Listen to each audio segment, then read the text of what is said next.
29.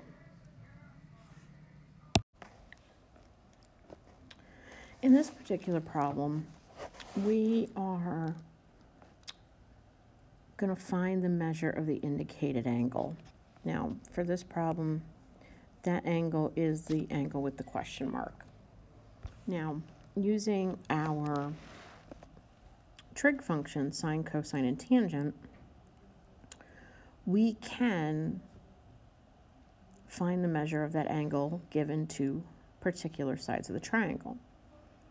That is primarily what the definition of trigonometry is that the fact that there is a specific ratio of side lengths for any given angle allows us to backtrack and calculate that missing angle. So our first step is still going to be to label our triangle. So from my angle directly across is my opposite side.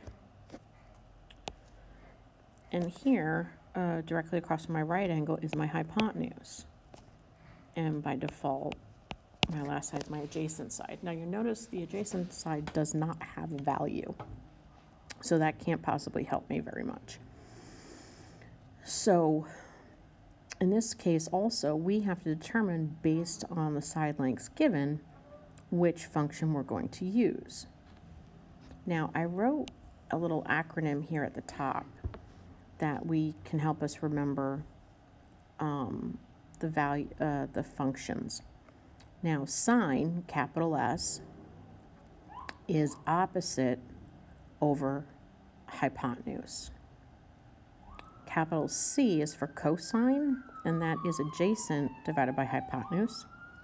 And tangent, capital T, is opposite divided by adjacent. And so we call this acronym SOHCAHTOA. So here I have a value for the opposite side and the hypotenuse. Now that is the definition of my sine function. Sine of any angle is the length of the opposite side divided by the hypotenuse. So fill in my values for opposite and hypotenuse. Well, that's 52 divided by 58. Now that's the value of the function, but that doesn't tell me what the value of the angle is. So to determine that, we can either use a trig table or we can use a calculator. Now, if you're going to use a calculator, there's a specific set of steps that we have, of keystrokes we need to do to get the correct answer. Now, a trig table has a list of degrees as well as a list of decimals, which is, of course, those decimals represent the value of the angle under each function. So under the sine function, the decimal next to the degree that comes closest to 52 divided by 58 is my answer. Now, when I do 52 divided by 58, I get a decimal of 0.8965. Okay.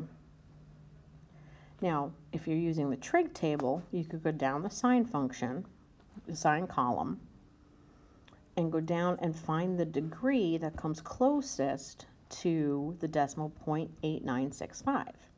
And then you'd have your answer. If you're using a calculator is pre-programmed to have the trig table in it. But there's a certain set of keystrokes we need to do to let the calculator know whether we want the decimal or we want the degree. Now in this case we want the degree. So for a TI calculator, what we have to do is we have to hit the second button and then in this case the sine button. And what will come up on the calculator is sine to the -1. That is the function that we need. That tells the calculator, when sine of -1 comes up, that lets the calculator know, give me the degree, because I'm going to give you the decimal. Now, you can just type in 52. Once that sine of the -1 comes up, do 52 divided by 58 right in the calculator,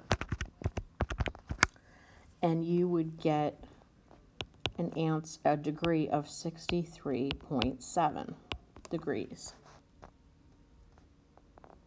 So if you use the trig table, the 2 degrees obviously that comes closest to this 0.8965 is 63 or 64.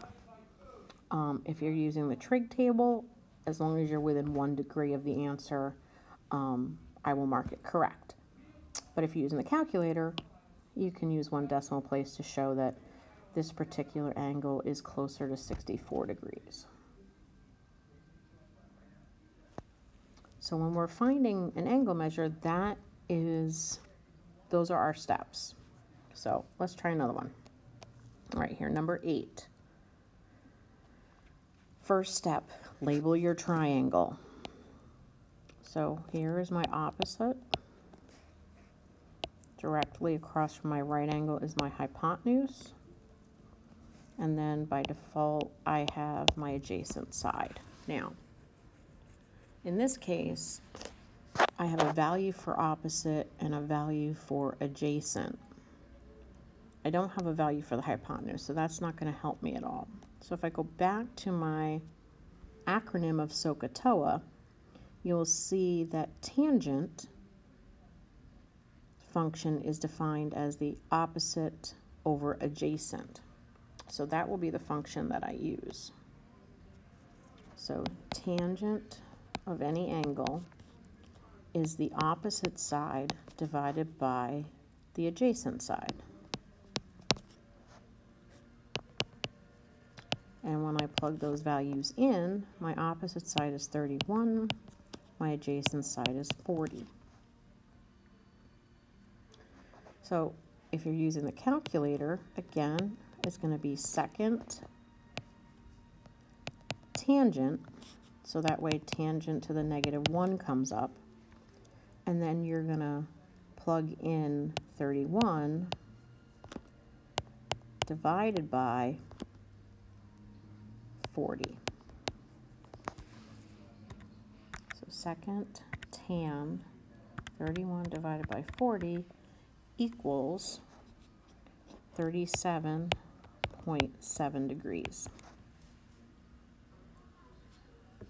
If you're using the trig table, you would just divide 31 divided by 40 to get that decimal value, and we get a decimal of 0.775. So you would go down the tangent column, because that's our function, tangent, and stop at the degree that comes closest to the decimal 0.775 in the tangent column. And you would be between, based on our answer the calculator gave us, between 37 and 38 degrees.